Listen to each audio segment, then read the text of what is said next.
우리 다 함께 사도신경으로 우리의 신앙을 고백합니다.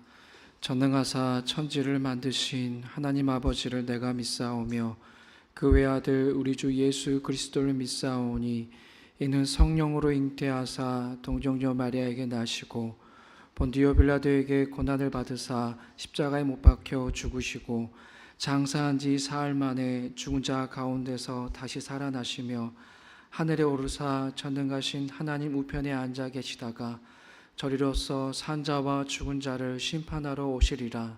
성령을 믿사오며 거룩한 공회와 성도가 서로 교통하는 것과 죄를 사하여 주시는 것과 몸이 다시 사는 것과 영원히 사는 것을 믿사옵나이다. 아멘. 함께 찬송 219장 주 하나님의 사랑은 찬양 다 함께 부르겠습니다.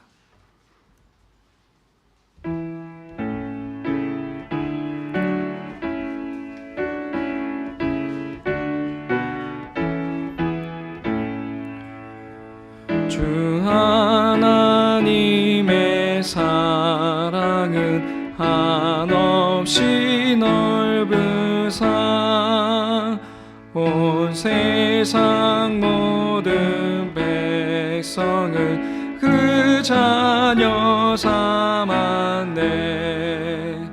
각 나라 말과 역사가 다 다르더라도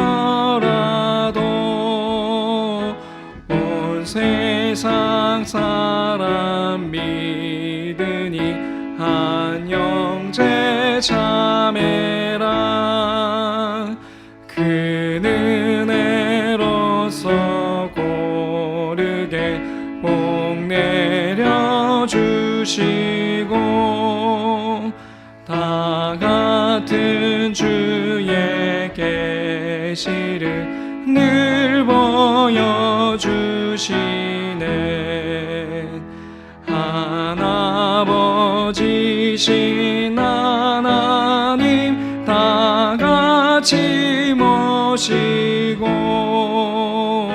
만 백성 서로 지체니 한 형제 자매라. 싸워서 받은 상처를 곧나게 하시고 그 교만함과 간사함 다 소멸하시네. 각 나라 서로 도우며 참 사랑으로서 주 하나님을 섬기게 한 형제 자매라. 그 평화로운 검은 곳 한 곡조 울리니 정어지러운 소리 듣고 그쳐버리네. 큰 영광 보는 그날을 늘 기다리나니 그 나라 올라가서도 한 형제 자매라. 아멘.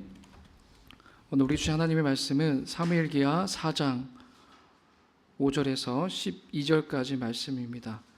사무엘기하 4장 5절에서 12절까지 말씀입니다. 함께 하나님 말씀을 읽겠습니다. 부에롯 사람 림몬의 두 아들 레갑과 바하나가 이스보셋이 있는 왕궁으로 갔다. 그들은 한창 더운 대낮에 그곳에 도착하였는데 때마침 이스보셋은 낮잠을 자고 있었다. 그들은 밀을 가지러 온 사람처럼 꾸미고 대궐 안으로 들어가서 그의 배를 찔러서 죽였다. 그런 다음에 레갑과 그의 동생 바하나는 도망하였는데 그들이 대궐로 들어갔을 때에 왕은 침실에서 침대에 누워서 자고 있었다. 그래서 그들은 왕을 죽이고 그의 머리를 잘라낼 수가 있었다. 그들은 그의 머리를 가지고 나와 밤새도록 아라바 길을 걸어서 헤브론으로 갔다. 거기에서 그들은 이스보셋의 머리를 다윗에게로 들고 가서 말하였다. 임금님의 생명을 노리던 온수 사울의 아들 이스보셋의 머리를 여기에 가져왔습니다.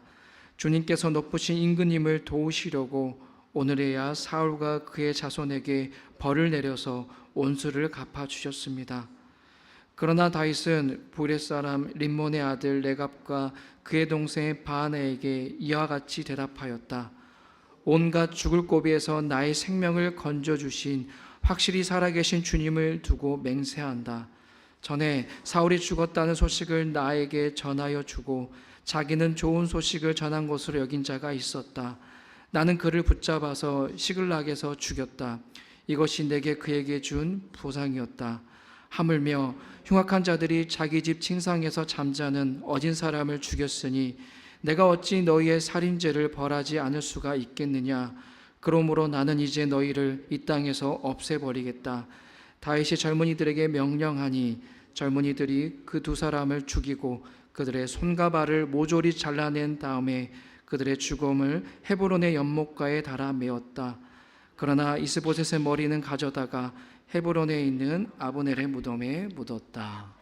아멘.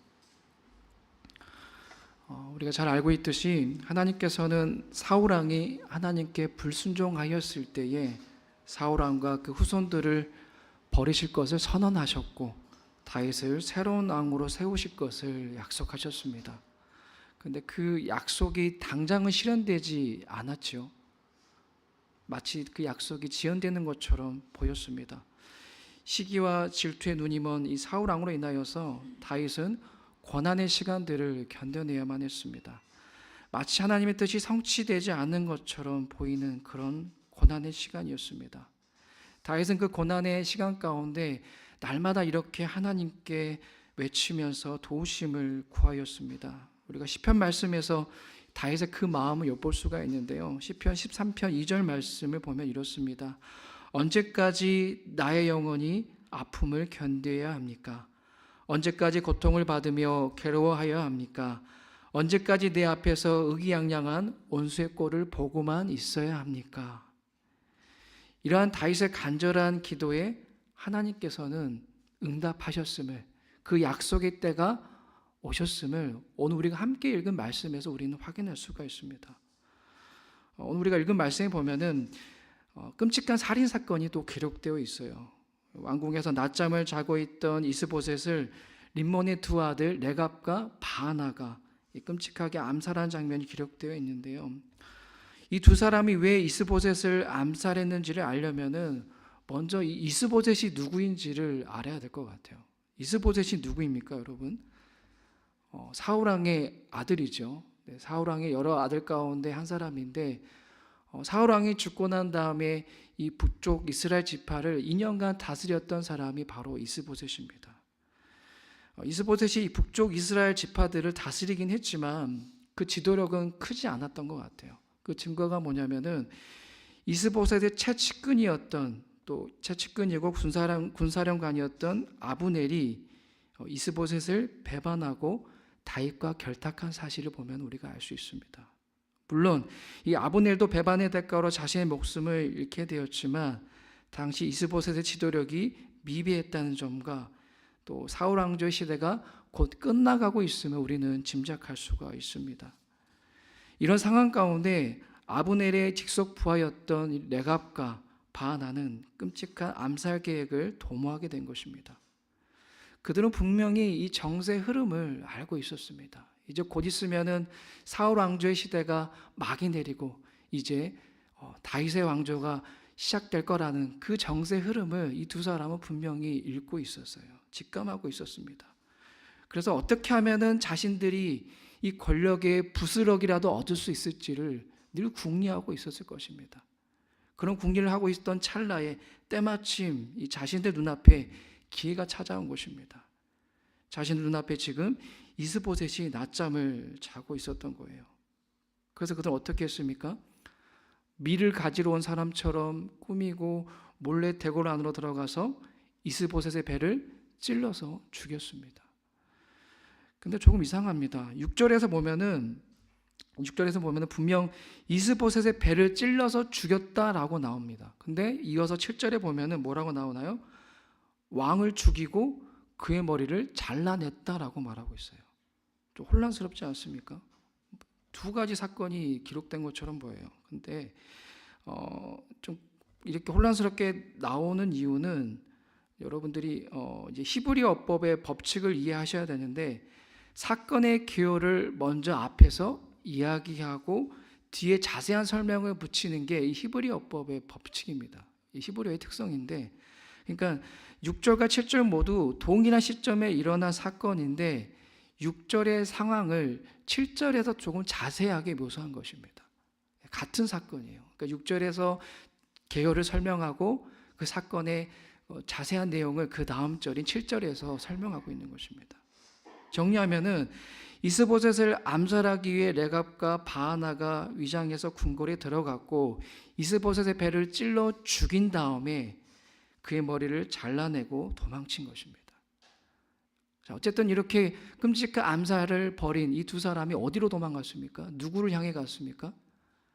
다윗에게 갔죠. 헤브론에 있는 다윗에게로 갔습니다. 아직 왕자에 오르지 못한 다윗에게로 향하였어요. 밤새도록 달려간 그들은 다윗을 보자마자 이렇게 말하죠. 우리 8절 말씀을 같이 한번 읽어볼까요? 시작. 헤브론으로 갔다. 거기에서 그들은 이스보셋의 머리를 다윗에게로 들고 가서 말하였다. 임금님의 생명을 노리던 원수 사울의 아들 이스보셋의 머리를 여기에 가져왔습니다. 주님께서 높으신 임금님을 도우시려고 오늘에야 사울과 그의 자손에게 벌을 내려서 원수를 갚아주셨습니다.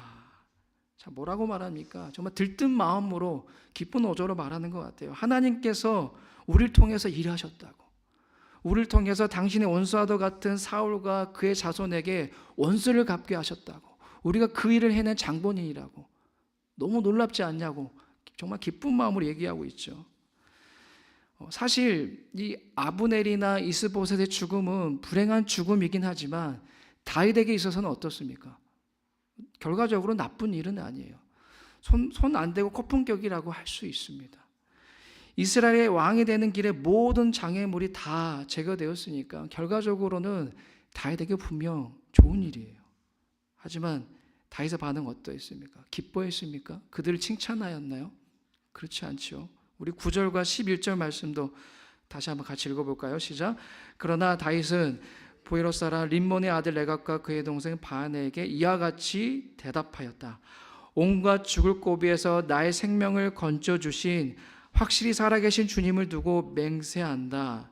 전에 사울이 죽었다는 소식을 나에게 전하여 주고 자기는 좋은 소식을 전한 것으로 여긴 자가 있었다. 나는 그를 붙잡아서 시글락에서 죽였다.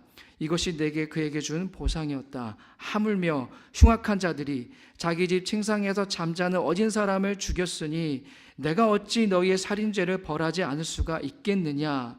그러므로 나는 이제 너희를 이 땅에서 없애버리겠다. 어떻게 고백합니까? 처음에 다윗은 먼저 자신의 생명을 지금까지 여러 환난 가운데 건져주신 분이 하나님이시다라고 선언하고 고백을 해요. 무슨 말입니까? 여기까지 자기가 올 수 있었던 것은 어떤 사람의 도움이나 그런 술수가 있었던 것이 아니라 전적인 하나님의 능력, 전적인 하나님의 도우신 덕분이었다. 그 하나님이 나와 함께하였기 때문에 내가 이 자리까지 올 수 있었다라고 놀라운 고백과 선언을 하고 있습니다. 그러면서 다윗은 사울 왕이 죽었을 때를 거론하죠. 그때 어떤 아말렉 사람이 다윗에게 사울의 죽음을 자랑스럽게 알렸지만 어떻게 되었습니까? 그는 오히려 하나님께 기름 부은 자를 죽였다는 이유로 처형당했다라고 말하고 있어요.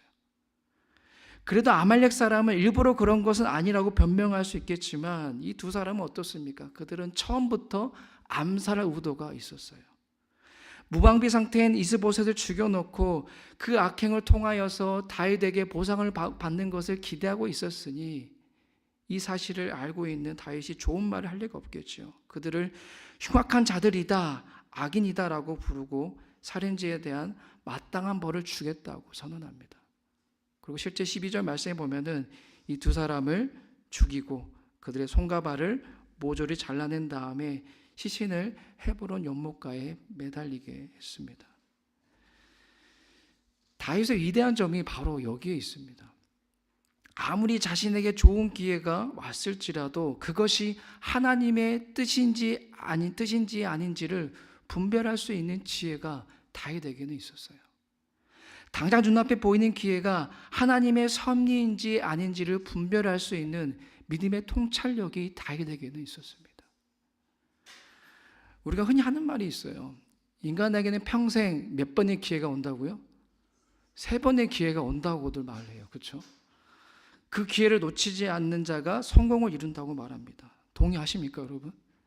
여러분들 인생에 3번의 기회가 찾아왔습니까? 네.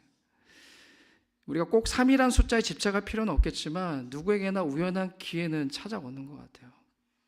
그래서일까요? 아무리 볕들 날 없는 누추한 인생일지라도 우연히 찾아올 기회에 대한 기대를 놓지 않으며 살아가는 인생들이 우리 주변에 보면 참 많은 것 같습니다. 하지만 제가 전에도 말씀드렸지만 믿는 자들에겐 우연이라는 건 없습니다. 왜 그렇지요? 우리 인생 가운데 벌어지는 모든 일들이 다 하나님의 섭리 가운데 있기 때문입니다. 우리를 다스리신 분 오직 하나님이시기 때문입니다. 그런데 우리가 이렇게 하나님의 섭리를 믿어도 내 인생 가운데 찾아오는 이 기회를 너무 쉽게 하나님의 섭리로 해석하려는 그 유혹에 넘어질 때가 있습니다. 보통 그런 유혹은 우리가 인생에서 중요한 결정을 해야 하는 타이밍에 찾아오는 것 같아요. 결혼할 배우자를 찾아야 할 때, 직장에 들어갈 때, 이직해야 할 때, 뭔가 사업에 중요한 결정을 내려야 하는 그때에, 그 타이밍에 그런 유혹이 찾아와요. 이번이 마지막 기회야. 이 남자야. 바로 이 여자야. 지금이야. 지금 옮겨야 해. 이곳이야. 이렇게 속으로 외치면서 다시는 그런 기회가 오지 않을 것이라는 확신을 가지고 그 기회를 끌어안습니다. 그리고 그 기회를 끌어안는 것으로 마다하지 않고 거기에 신학적인 해석까지 가미합니다. 이것이야말로 하나님의 뜻이야. 이 기회는 분명히 하나님이 나에게 주신 섭리야. 하나님의 뜻이야. 이 기회야말로 하나님이 나에게 주셨어. 라고 이렇게 그 기회에다가 신앙적인 해석까지 우리는 더할 때가 있습니다. 하지만 여러분, 이 기회가 나에게 마지막인지 아닌지는 누가 가장 잘 아실까요, 여러분? 하나님이 가장 잘 아십니다. 나에게 다시는 이런 기회가 오지 않을 것이라고 여기는 것은 나의 인생을 주관하시는 분이 하나님이라는 것을 믿기보단 인생에는 오직 3번의 기회만 있다는 이 세상의 말을 더 믿는 것은 아닐까요? 어쩌면은 내 욕심과 내 욕망을 하나님의 섭리로 포장하는 것은 아닐까요? 오늘 레갑과 바하나는 때마침 자신들에게 찾아온 이 기회가 하나님의 섭리라고 해석을 하였고 잘못된 선택을 하고 말았습니다. 다윗이 어떤 사람인지 충분히 고려하지 않았고 자신들의 욕망에 눈이 멀어서 끔찍한 살인을 저지르고 말았습니다. 오늘 우리도 어리석은 레갑과 바하나처럼 우리에게 찾아온 기회를 너무 쉽게 하나님의 섭리로 해석하려는 그런 유혹에 빠질 수도 있습니다. 물론 우리 인생 가운데 찾아오는 기회를 하나님의 섭리로 해석하지 말라는 것은 아닙니다. 하나님은 우리가 알 수 없는 섭리 가운데 우리에게 주신 기회를 통하여서 분명히 일하십니다. 그러나 이것이 진정 하나님께서 나에게 주신 기회인지 아니면 내 욕심이 투영된 것인지를 충분히 하나님 앞에서 묻는 겸손한 신앙의 자세가 필요하다라는 것입니다. 만약 다윗이 레갑과 바하나가 가지고 온 기회가 하나님의 섭리라고 해석하고 받아들였다면 어떻게 되었을까요? 그들이 가지고 온 그 기회를 하나님의 섭리다라고 여기고 그들의 제안을 받아들였다면 어떻게 되었겠습니까? 쉽게 다윗 왕자에 오르긴 했겠지만 결코 모든 이들에게 존경받는 그런 위대한 왕은 되진 않았을 거예요. 다윗이 하나님의 때를 기다리며 그 유혹에 넘어가지 않았던 것처럼 오늘 우리도 우리 인생 가운데 찾아오는 기회를 지혜롭게 잘 분별할 수 있기를 바랍니다. 분명히 우리에게 기회를 주시지만 이 기회가 하나님이 나에게 주신 기회인지 아닌지를 우리가 잘 분별할 수 있는 그 지혜, 그 분별력, 그 믿음의 통찰력을 우리는 하나님 앞에 구하면서 온전히 의탁하며 나아가야 될 줄로 믿습니다. 우리 인생 가운데 찾아오는 그 기회를 나의 욕심에 눈이 멀어서 정말 하나님이 뜻인 것처럼 포장하려는 그런 교만한 자세를 버리고 온전히 하나님께 의탁하며 나아갈 수 있는 저 여러분이 되시기를 주님의 이름으로 축복합니다. 기도하겠습니다. 하나님, 오늘 레갑과 바하나의 그 어리석은 모습이 오늘 우리의 모습이 아닐런지요. 우리 또한 우리 인생 가운데 찾아오는 그 기회를 너무나도 쉽게 하나님이 나에게 주신 기회로 해석하고 때로는 잘못된 선택을 할 때도 있습니다. 때로는 그것으로 인하여서 하나님을 원망하고 하나님께 불평할 때도 있었던 것을 기억합니다. 하나님, 오늘 우리에게 다윗과 같은 지혜를, 다윗과 같은 믿음의 통찰력을 허락하여 주셔서 아버지, 나에게 찾아온 기회를 마치 하나님이 주신 것처럼 내가 욕망의 눈이 멀어서 잘못된 선택을 하지 않도록 성령 하나님, 우리의 인생을 주장하여 주시옵소서. 우리가 통찰력을 가지고 바른 지혜를 가지고 하나님께 온전히 의탁하며 나아갈 수 있도록 우리 인생을 인도하여 주옵소서. 예수님의 이름으로 기도드리옵나이다. 아멘. 하늘에 계신 우리 아버지여, 이름이 거룩히 여김을 받으시오며 나라에 임하옵시며 뜻이 하늘에서 이룬 것 같이 땅에서도 이루어지이다. 오늘날 우리에게 일용할 양식을 주옵시고 우리가 우리에게 죄 지은 자를 사하여 준 것 같이 우리 죄를 사하여 주옵시고 우리를 시험에 들게 하지 마옵시고 다만 악에서 구하옵소서. 대개 나라와 권세와 영광이 아버지께 영원히 있사옵나이다. 아멘.